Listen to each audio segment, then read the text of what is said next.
Hello everyone, it's Becky here from Ivy's Corner and I am going to do a little bit of tangling for you today.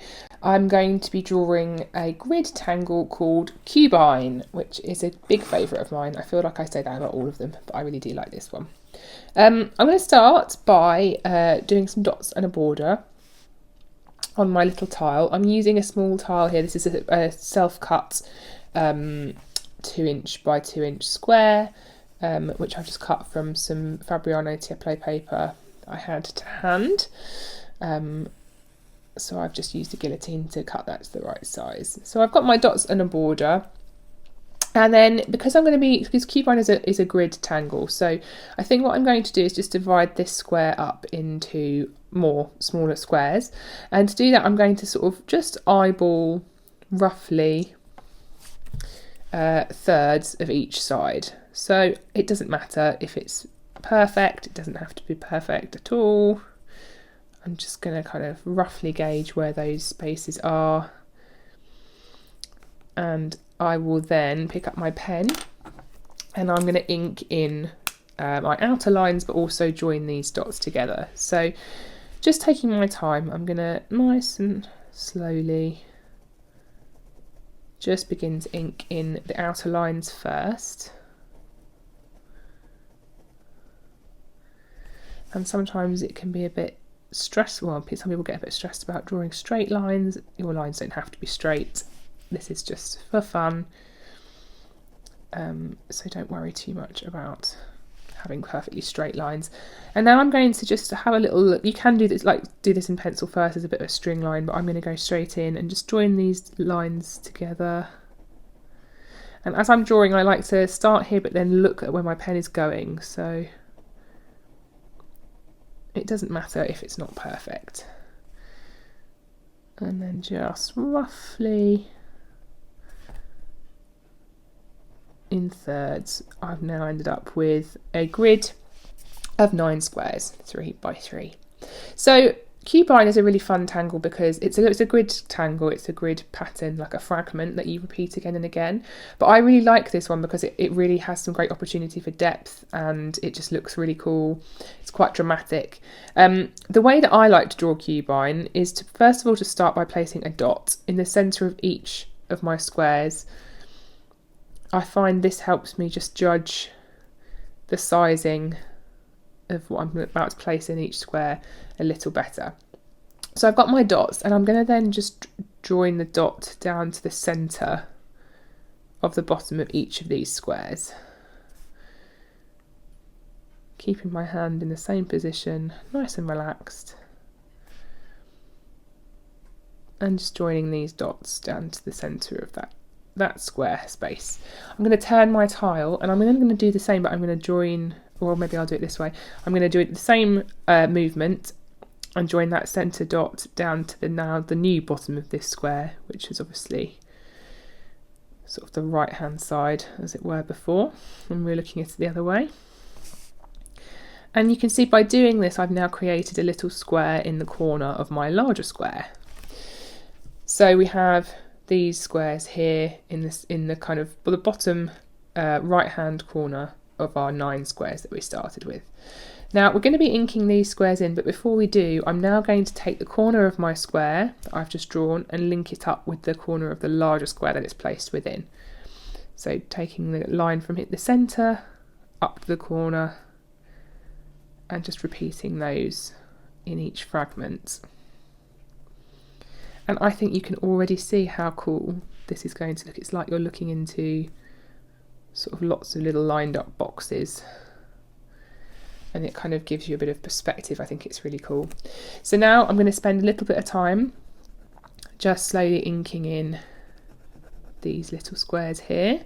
Now if you have a sort of a fatter nibbed pen, you can do that, absolutely.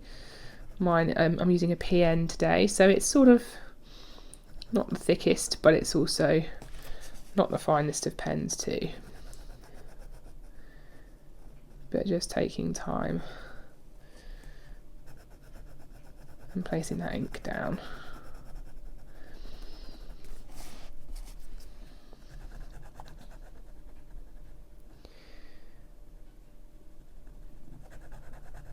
If you want to, you can leave a little shine break in this section just to break up the sort of boldness of the black ink.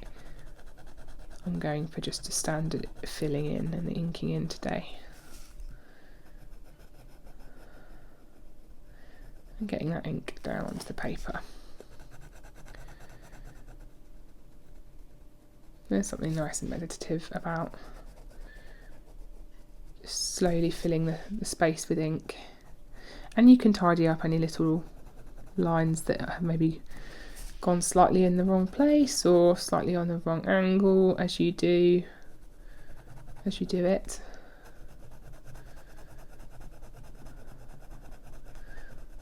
Something nice just watching that ink fill the space. I like to sort of scribble a bit in the centre and then just go a little slower as I reach the edges.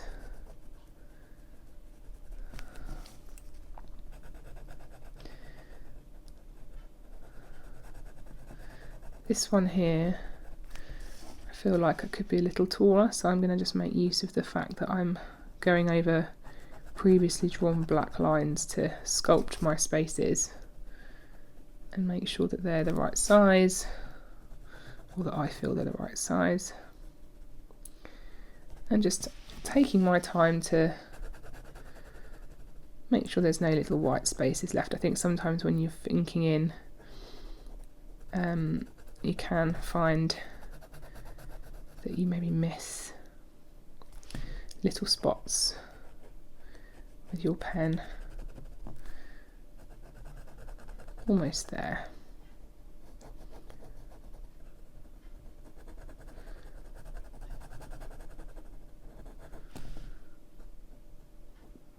Does make quite a satisfying sound, the pen on the paper.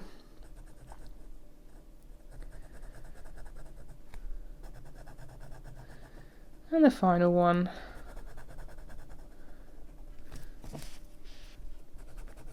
And already we've come to the end of the pen section of this tile.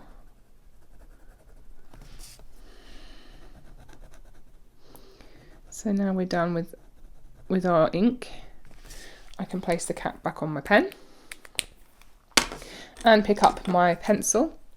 And actually the shading for this is really quite simple. What I'm going to do is I'm going to shade this top section of each of my squares here and leave the other section, this one here, completely clear of any graphite.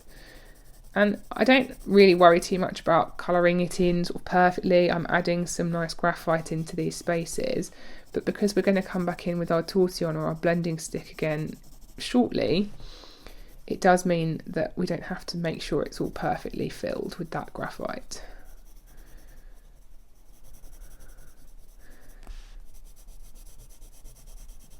So there goes my pencil into each of these spaces. Now Zentangle as a rule doesn't focus on or consider a light source, but I do think with a tangle like this it's useful to consider when placing on your tile whether it makes sense for anything for the light to fall in any particular direction. So in this instance, this top section here is obviously kind of where the shade is, so you can imagine that the light source is coming from up here, and this part of this box that is kind of going inside the tile is shaded from that light source, and the light source is reflecting off of this side of the box. But I think whichever way you choose to do it, it does look really effective. And as you can see, I'm just going over this graphite that I've placed down, pressing it into the paper with the tortillon and just smoothing it all out really. It kind of moves from being scratchy, and you can see where I've drawn the pencil lines, to being smooth and even, and you can see the difference between the two areas for sure. And nice and slowly going into the corners, making sure we're keeping these white areas white.